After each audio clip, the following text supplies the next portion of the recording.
12월 15일 새벽기도회에 오신 여러분을 환영하고 축복합니다. 오늘 우리에게 주시는 하나님의 말씀은 욥기 34장 21절에서 37절까지의 말씀입니다. 제가 읽어드리도록 하겠습니다. 그는 사람의 길을 주목하시며 사람의 모든 걸음을 감찰하시나니 행악자는 숨을 만한 흑암이나 사망의 그늘이 없느니라. 하나님은 사람을 심판하시기에 오래 생각하실 것이 없으시니 체력 있는 자를 조사할 것이 없이 꺾으시고 다른 사람을 세워 그를 대신하게 하시느니라. 그러므로 그는 그들의 행위를 아시고 그들을 밤사이에 뒤집어 엎어 흩으시는도다. 그들을 악한 자로 여겨 사람의 눈 앞에서 치심은 그들이 그를 떠나고 그의 모든 길을 깨달아 알지 못함이라. 그들이 이와 같이 하여 가난한 자의 부르짖음이 그에게 상달하게 하며 빈궁한 사람의 부르짖음이 그에게 들리게 하느니라. 주께서 침묵하신다고 누가 그를 정죄하며 그가 얼굴을 가리신다면 누가 그를 배울 수 있으랴. 그는 민족에게나 인류에게나 동일하시니 이는 경건하지 못한 자가 권세를 잡아 백성을 올가매지 못하게 하려 하심이니라. 그대가 하나님께 아뢰기를 내가 죄를 지었사오니 다시는 범죄하지 아니하겠나이다.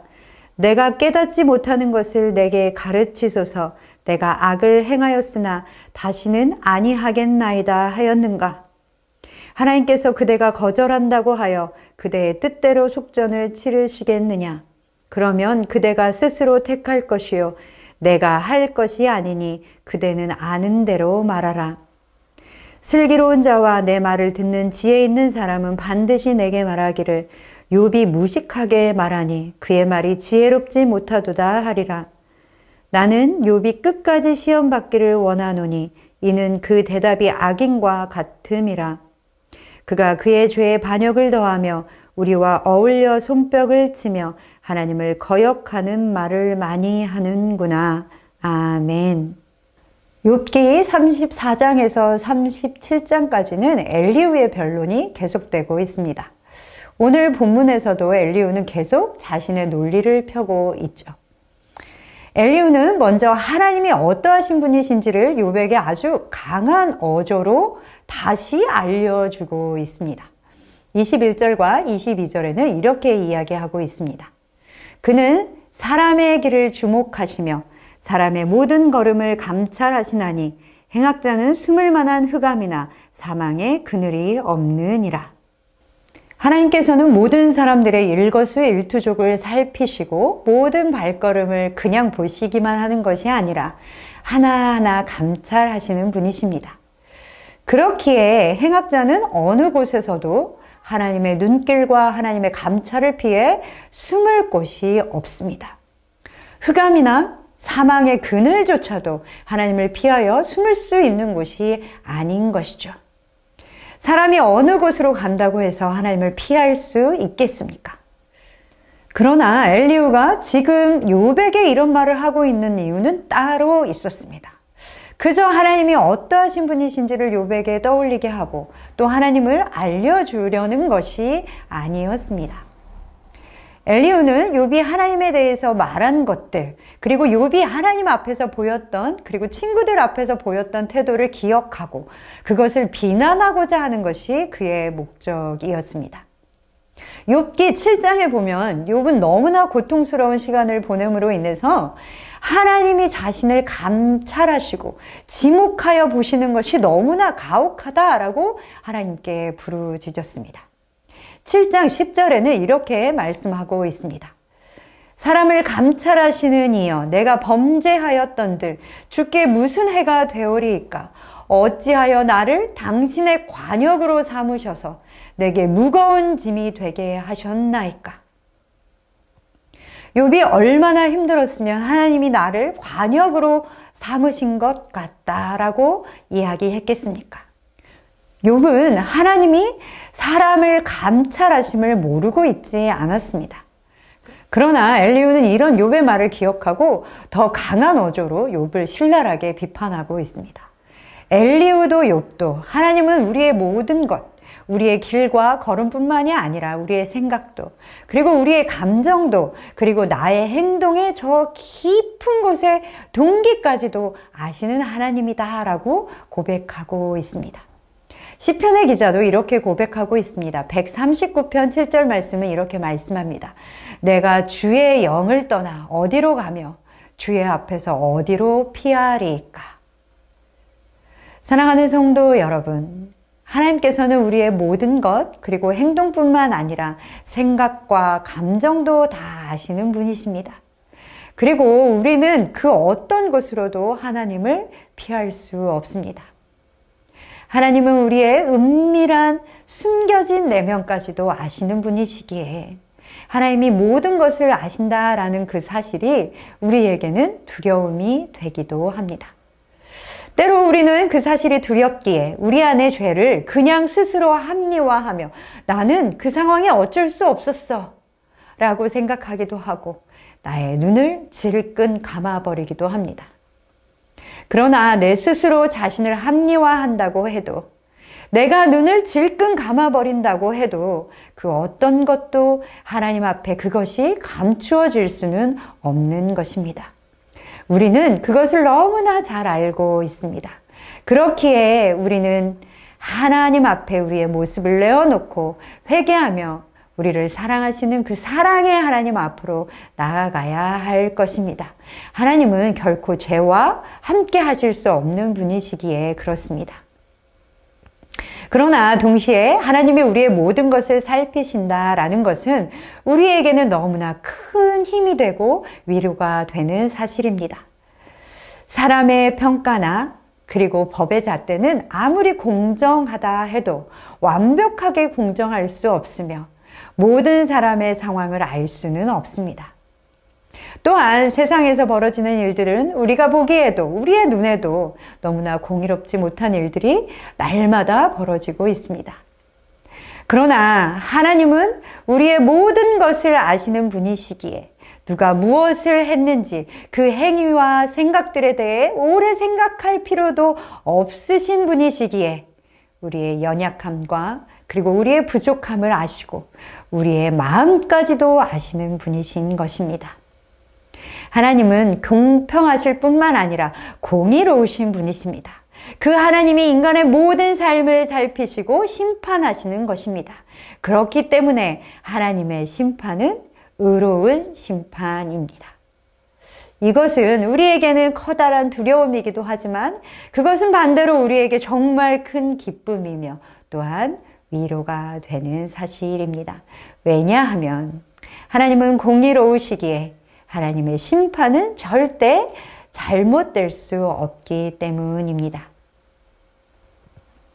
엘리후도 하나님께서 공의로 심판하시는 분이심을 이야기하고 있습니다. 28절에 이렇게 말씀하고 있죠.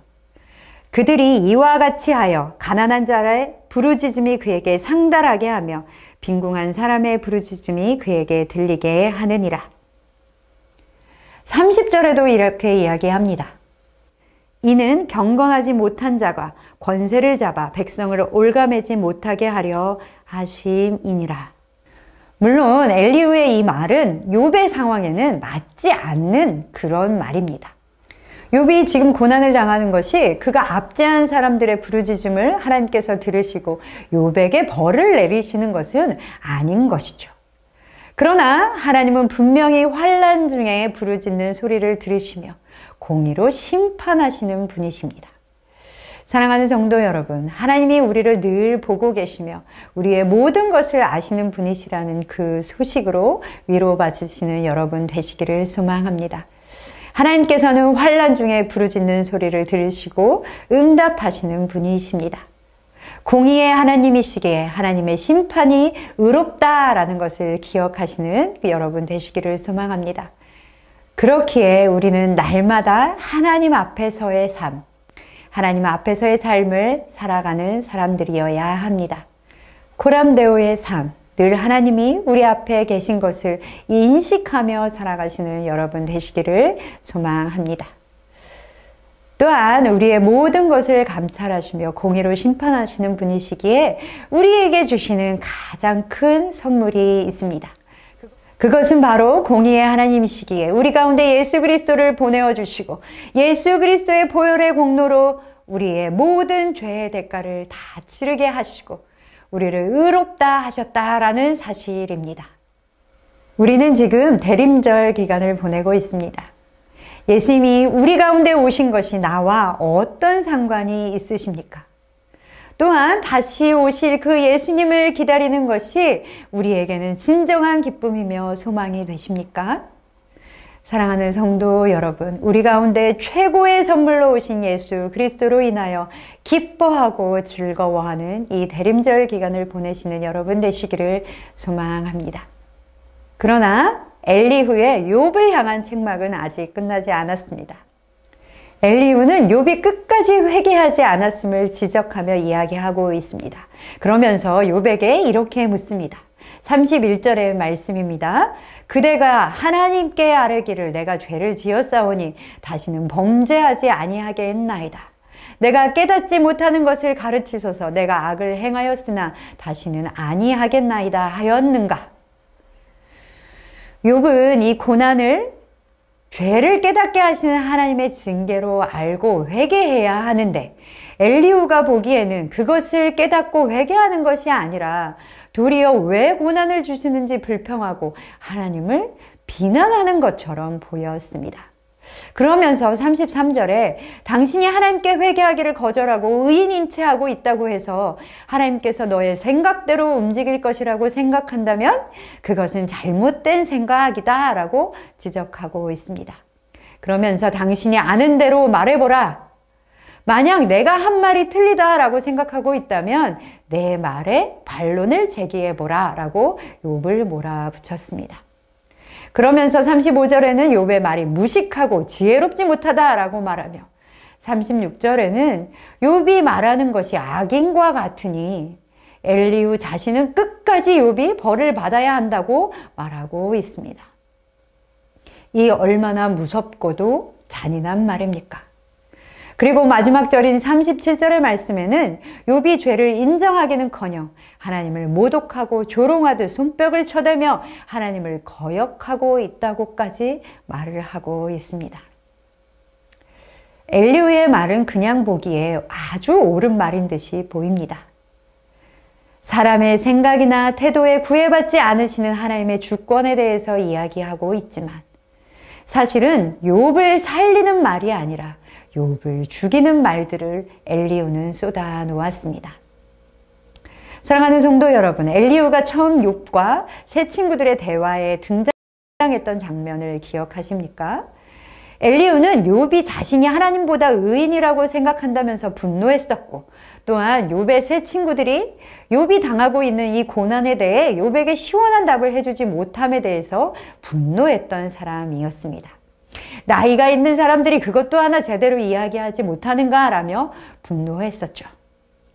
그러나 엘리후도 결국 욥의 세 친구들과 다를 바가 없음을 오늘 본문은 보여주고 있습니다. 아니 오히려 더 강하게 욥을 몰아세웠고 맹렬하게 비난했습니다. 욥을 위로하지도 세워주지도 그렇다고 욥에게 답을 제시해 주지도 못했습니다. 그런 상황을 하나님께서는 그냥 보고 계시지 않으시고 욥기 마지막에는 결국 욥에게 직접 나타나셔서 말씀하시게 됩니다. 사랑하는 성도 여러분, 우리는 모두 하나님이 모든 것을 알고 계시며 공의로 심판하실 것을 신뢰하며 지금 바로 하나님이 앞에 계신 것 같은 하나님 앞에서의 삶을 살아가야 합니다. 그럴 때 우리는 우리의 고난에 대하여 불평하는 일을 그치고 하나님 앞에 겸손히 지혜를 구할 수 있게 되는 것입니다. 또한 그럴 때에 우리는 다른 사람을 죄인으로 정죄하며 비난하는 일도 멈출 수 있게 되는 것입니다. 우리 모두는 하나님께 겸손히 지혜를 구해야 하는 사람들이기 때문에 그렇습니다. 사랑하는 선창의 모든 가족 여러분, 오늘도 우리의 모든 것을 감찰하시고 눈동자와 같이 보호하시는 그 하나님과 동행하시는 그런 삶을 살아가기를 소망합니다. 또한 우리 주변에 고난당하고 고통으로 아파하고 있는 우리의 지체들을 돌아보는 그런 날 되기를 소망합니다.